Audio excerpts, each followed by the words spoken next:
Qué bueno que continúa con nosotros porque, como es habitual a esta hora aquí en Mega Noticias 3 de la tarde, nos vamos directo a nuestra mesa de análisis. Le doy la bienvenida a Víctor Velasco, investigador del Instituto de Geofísica de la Universidad Nacional Autónoma de México. Víctor, ¿cómo estás? Gusto en saludarte. Muy bien, muchas gracias, Alberto, y muchas gracias por la invitación. No, hombre, gracias a ti, Víctor. El tema del agua ya es una situación que no solamente nos ocupa, ya nos preocupa. A ver, Víctor, hemos entendido durante estos espacios informativos aquí en Mega Noticias que más del 70%, vamos a cerrarlo, el 70% del agua disponible para consumo humano se va a la agricultura. ¿Así es?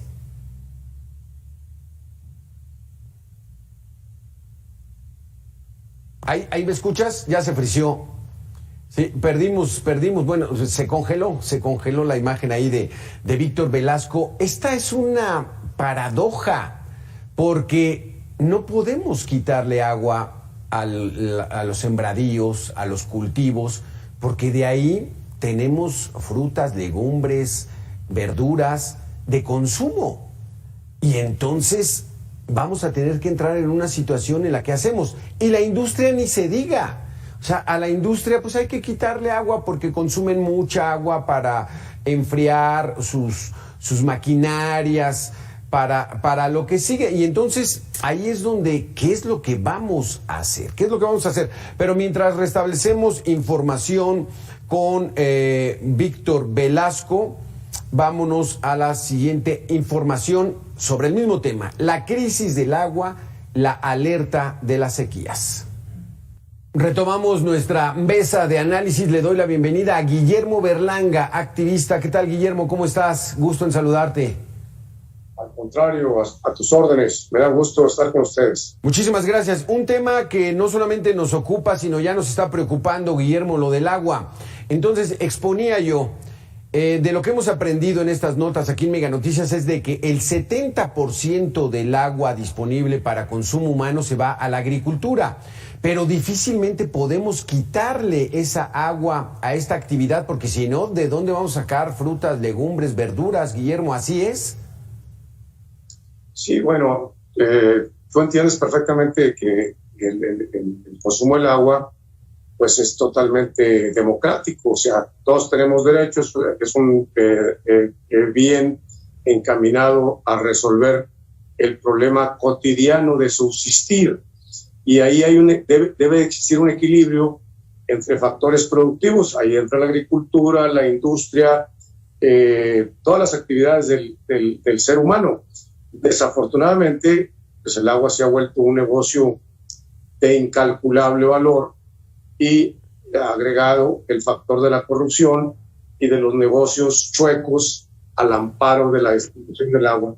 No sé si eso te alcanza para la introducción. Sí. Sí, pero y entonces, ¿a qué te refieres, Guillermo? Entonces que pues bueno, la industria, por ser generadora de riqueza, ya ha acaparado el agua, pero no hay para todos. ¿No habría para ellos y para el consumo humano y para la agricultura? Mira, el manejo del agua en México a través de Conagua se fue degradando, por decir un término muy fácil de manejar, y entonces cada estado tiene un delegado de Conagua, cada región tiene otro control de Conagua, y al amparo de la desorganización pues nace la corrupción. Entonces la industria y los grandes consumidores de agua pues, han hecho un negocio muy rentable, pidiendo concesiones que no respetan, que se sobreexplotan, y al amparo de una concesión pues se hacen dos o tres. Te pongo un ejemplo. Mira, la mayoría de los campos de golf, y es un ejemplo nada más, no quiero entrar en detalle con un renglón. Los campos de golf tienen una o dos concesiones. Entonces dicen, no, bueno, es que una es para el consumo humano de los que viven ahí adentro del club, pero no te dicen que de esa concesión hay otra concesión o tal vez una más, que es para mantener el campo bonito, regado, sin importar las condiciones hídricas de cada región. Y te pongo otro ejemplo. Por ejemplo, en la ciudad de San Antonio, Texas, tienen una medición al momento donde tú como ciudadano puedes ver cuál es el nivel del acuífero, qué hay que hacer en cada punto de cuando se va consumiendo el acuífero, hasta llegar a lo que ellos usan el término de sobreexplotación. Ahí se ponen los focos rojos y cada quien sabe lo que tiene que hacer, qué día dejas de regar, cuánto se reduce el consumo para la industria, cuánto se consume cuánto se reduce el consumo para jardines, etcétera, etcétera. Pero ya hay una política establecida de Estado, que fue lo que faltó aquí. Aquí al momento, me refiero aquí a Nuevo León, al momento de estar hablando contigo, solamente han dicho, después de que insistimos 3, 4, 5, 6, 7 meses, oye, dime el nivel de los acuíferos, no me digas cómo están las presas, eso ya lo veo todos los días. Dime cómo está mi acuífero y qué tanto peligro existe de que ese acuífero se abata o se colapse. Exacto. ¿Cuál es tu opinión entonces ahora que fue Adán Augusto López, el secretario de Gobernación, y dijo, palabras más, palabras menos, esas concesiones las vamos a tratar de regular y que la industria entienda que esa agua es para el consumo? ¿Estaría esa medida posible y sería solución? Bueno, ante una emergencia tienes que aplicar soluciones, las que hay a la mano. Esto no va a funcionar a largo plazo porque el agua, tú sabes, que es un recurso finito, el agua se acaba, se va a acabar. Claro. Entonces, nosotros hemos insistido en que hay una deforestación tremenda en Nuevo León, que es un estado semidesértico, por cierto, y una región semidesértica, ¿no? Coahuila, Chihuahua, Tamaulipas, son San Luis Potosí. Entonces estamos en una región semidesértica. Lo que deberíamos de establecer a largo plazo, una de las tantas medidas, porque el tema del agua tiene que tratarse integral, no es nomás con una sola medida, ni con una sola disposición. Tendríamos que hacer un plan masivo para restablecer el ciclo del agua. ¿Qué es esto? Pues establecer protección a los acuíferos, con más árboles, con más zonas protegidas, con menos actividad arriba del acuífero, para que el acuífero sea cuidado como un verdadero tesoro. Sí. Mira, dicen los expertos. Aquí que digamos, Guillermo, nada más permíteme. Entonces, el acuífero es todo aquel terreno en el subsuelo que almacena agua de manera natural, ¿es así? Correcto. Y entonces en la parte superior, pues hay que dejar el bosquecito, los arbolitos, para que cuando llueva no pavimenten, no haya asfalto que impida que filtre el agua. ¿Es así? Es correcto, pero ahí cuando tú dices hay que dejar los arbolitos, bueno, hay que no construir arriba, proteger las pendientes, las laderas, los escurrimientos y no meterles concreto, y no en una parte central del acuífero desarrollar 20 edificios de departamentos o 2 industrias pedreras, o 2 industrias cementeras, o 2 industrias acereras. Eso es lo que hay que hacer. Tu acuífero es como tu reserva en el banco. Llega un momento en que si la tocas, ya valió gorro, ¿no? Pero te decía, nomás para poder terminar esta frase, el escenario que pronostican los expertos para cuidar los acuíferos en 10 o 20 años es que van a estar más protegidos, más vigilados y mejor regulados que como está Fort Knox, que tú sabes que es donde se guarda el oro en los Estados Unidos, ¿no? Sí. O sea, ese va a ser el futuro de los acuíferos. No me los toques, no me los sobreexplotes, porque hay miles de buitres volando arriba de los acuíferos para el agua. Exacto. Dime una cosa, Guillermo, tú estás muy cerca de la frontera. Es muy evidente cuando uno se para ahí en la frontera en Nuevo Laredo, México, y Laredo, Texas, la diferencia que hay. Del lado norteamericano se ve verde, se ven árboles, y del lado mexicano muy seco. O sea, ¿en Estados Unidos lograron modificar el ecosistema? Bueno, tocas un tema importantísimo. Hay estados de los Estados Unidos que han hecho una lucha tremenda para mantener sus áreas verdes, sus reservas ecológicas, áreas protegidas, sus acuíferos. Te pongo un ejemplo, mira. Los Ángeles, que ahorita está viviendo un infierno, California, le apostaron al desarrollo sustentable. Entonces van bien, van bien. Te recuerdo que este problema del agua no es nuevo, ni me sorprende. Si tú recuerdas una película que se llamaba Chinatown en el 74, pues gira alrededor de cómo se robaban los más ricos en California el agua potable y el agua de la agricultura en Chinatown. Bueno, en Texas han establecido ciertas políticas, pero acuérdate que ellos tienen una diversidad en su economía, donde va la explotación petrolera, ganadería, etcétera, etcétera. Cultivos que demandan, ahora traen un cultivo nuevo que son los almendros, que demandan muchísima agua. Entonces, pues todos vamos a tener problemas porque tú sabes perfectamente bien que no podemos establecer una línea divisoria y decir de aquí para allá es mío, de aquí para allá es tuyo, ¿no? Sí. En las fronteras, pues tú sabes que todo está interconectado. Pero tienes razón, se ha hecho un proyecto más interesante de tener más verde, respetar, repito, más tus espacios públicos, tus reservas ecológicas, porque de otra manera vamos al colapso.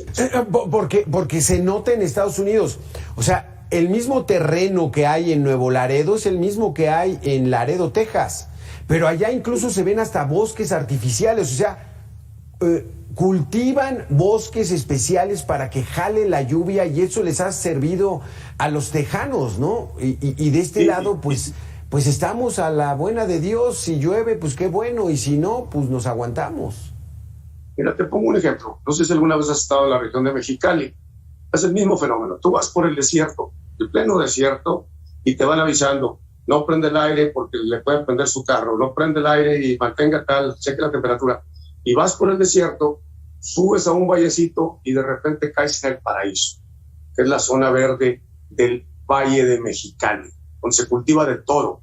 Esto pasa también por el lado Sonora, cuando tú cruzas la frontera con Phoenix, por Arizona, pasas por una frontera que se llama Sonoita, y hasta ahí es el desierto, el puro desierto. Y así entras hasta los límites de Phoenix o de Scottsdale y vas a ver el paraíso. ¿Por qué? Porque están trabajando, controlando el consumo del agua, claro. y viven muy bien. Tienen campos de golf, tienen unos parques, maestro. Sí. Y unos ahorita regresamos con el asunto particular de la zona metropolitana de Monterrey, pero regresamos con Víctor Velasco. Víctor, ya te tenemos vía telefónica. Muy buenas tardes, Alberto. Sí, Víctor. Entonces, la situación, contigo vamos a hablar de la Ciudad de México y con Guillermo de la Ciudad de Monterrey. Aquí en la Ciudad de México, llueve, ¿no? Nuestras lluvias son constantes, nuestro verano está lleno de nubes, de tormentas. ¿Cómo estamos en el asunto de nuestros mantos acuíferos? ¿Están en buena reserva o hay que empezar a preocuparse? La situación, digamos, en todo el país es preocupante, no solamente en el norte, también en el centro y el sur. Para que tengamos una idea a qué tipo de sequía nos estamos enfrentando. Vamos a comparar la misma situación que tenemos en 1800, cuando en 1800 hubo 6 años seguidos en todo el centro y el sureste de sequía. En 1900 tuvimos 7 años de sequía. Es un ciclo, esas actuales sequías aproximadamente de cada 100 años. Cada 100 años tenemos un patrón debido a las diferentes condiciones climáticas que hay, a las diferentes sincronización que hay entre la atmósfera y los océanos. Es una situación preocupante no solamente para el centro del país, es para todo, digamos, el hemisferio norte. La cuestión es que no solamente estemos en un año niño o un año niña, realmente la sequía es mucho más complejo de solamente atribuirle a un solo patrón climático. Deberemos de tomar medidas sumamente muy serias para afrontar los problemas que tenemos no solamente en el centro, en el sur y en el norte del país. Digamos que a latitudes como Estados Unidos y Canadá, en los próximos años van a empezar las sequías muy severas. Ya vemos, por ejemplo, los grandes incendios que se tienen en California, en Europa tenemos, por ejemplo, en España, los años pasados fue en Grecia. O sea, la situación a nivel mundial es más preocupante. Vamos a tener un problema muy serio de producción de alimentos y también vamos a tener además un problema muy serio energético. Por lo tanto, aunque los pronósticos se ven que vamos a tener como entre 2 y 3 años todavía de sequías. Después de que pasemos esta temporada de sequía se va a componer relativamente, pero al principio de la siguiente década la sequía todavía va a ser más severa. Por lo tanto, necesitamos tomar medidas que nos permitan, no solamente a nivel nacional, debe ser esto a nivel internacional, medidas para minimizar todo lo que está ocurriendo a nivel mundial. No es un problema solamente de México. Sí, pero primero hay que empezar aquí en México, ¿no, Víctor? ¿Qué hacemos? ¿Qué debe hacer el gobierno en estos momentos, los diputados que nos están viendo, la gente que toma decisiones? ¿Qué deben hacer? ¿Qué les puedes tú decir? Empiecen a hacer esto porque la próxima década vamos a tener una sequía todavía más severa. Bueno, desde hace 20 años hemos nosotros advertido a todos los diferentes gobiernos federales la problemática que vamos a tener en esta década. Desafortunadamente hemos perdido 20 años para prepararlos. Desafortunadamente cuando se dan los informes de pronóstico de huracanes, lo primero que todo el mundo piensa es muerte, destrucción, y jamás ha pensado que el huracán es uno de los grandes abastecedores de agua en todo el territorio nacional. No tenemos un programa para captar y aprovechar la mayoría de agua que nos regalan los huracanes. Prácticamente todo se va a las aguas negras. Y lo preocupante es que si tú ves, en promedio vas a decir, bueno, en el centro del país no tenemos problemas de sequía. Eso no es el problema. El problema es que tengamos falta de lluvias, te provoca que ya no vas a tener la producción alimentaria necesaria y en un día te puede llover lo que tenía que lloverte en un mes. O sea, debemos de tomar muy seria esta problemática porque esto apenas está empezando. Apenas está empezando, Víctor. Guillermo, 1988, el huracán Gilberto atravesó la península de Yucatán, se introdujo en el Golfo de México, impactó en Tamaulipas y se fue a detener hasta el Cerro de la Silla. Hasta ahí se desbarató Gilberto, que era un huracán nivel 5. Tiró tal cantidad de agua que ese río Santa Catarina, que es el que cruza Monterrey, se llenó. ¿Por qué no lo aprovecharon? ¿Por qué no hubo algo ahí para decir, pues bueno, ya tenemos el río nuevamente lleno, aprovechémoslo? ¿Se perdió esa gran oportunidad? ¿Así fue, Guillermo? Sí, mira, yo siempre, en esa época yo decía que al Santa Catarina no lo había inundado el huracán, lo había inundado la corrupción. El río Santa Catarina, que como bien dices tú, que cruza toda la zona metropolitana de Monterrey y 9 municipios más, fue invadido, fue compactado, se le construyeron todo lo que tú te puedas imaginar. Y entonces cuando empezó a llover, en cuestión de horas, el río se saturó y se derramó. Y fue una catástrofe que costó 20 o 30 mil millones de pesos, más un sinnúmero de vidas. Y efectivamente, como bien dice Víctor, este es un problema mundial. Sí. Es un problema, si tú analizas, las últimas 4 o 5 guerras en el planeta ya no han sido por oro, petróleo, comida, han sido por agua. Ojo, en Libia fue por agua, en Irak fue por agua. Para sacar un barril de petróleo necesitas 7 de agua. Para hacer una cerveza necesitas 20 litros de agua. Y ahí te sacas por un filete cuántos litros de agua necesitas para comer, ¿no? Para producir. Entonces, cuando llovió aquí, para contestar tu pregunta, obviamente no estamos, un agua de un huracán nunca se puede almacenar ni se puede controlar, es una fuerza suprema de la naturaleza. Lo que sí pudimos haber hecho fue haber tenido ya una política de Estado establecida, muy bien controlada, para que cuando haya excedentes, utilizarlos. Claro. No es delito vivir. Lo que pasa es que hay un agandalle tremendo y ahora apenas nos estamos dando cuenta. El presidente dijo hace un par de días en un decreto que declara de seguridad nacional el tema del agua. Pero bueno, yo le quisiera informar al señor presidente que este problema del agua ya es un problema de seguridad nacional en Estados Unidos, las consecuencias de nosotros. Porque tú sabes, desde el protocolo de Kioto en el 97 se advirtió justamente lo que está pasando ahorita. Exacto. sequías, inundaciones, pandemias, hambrunas.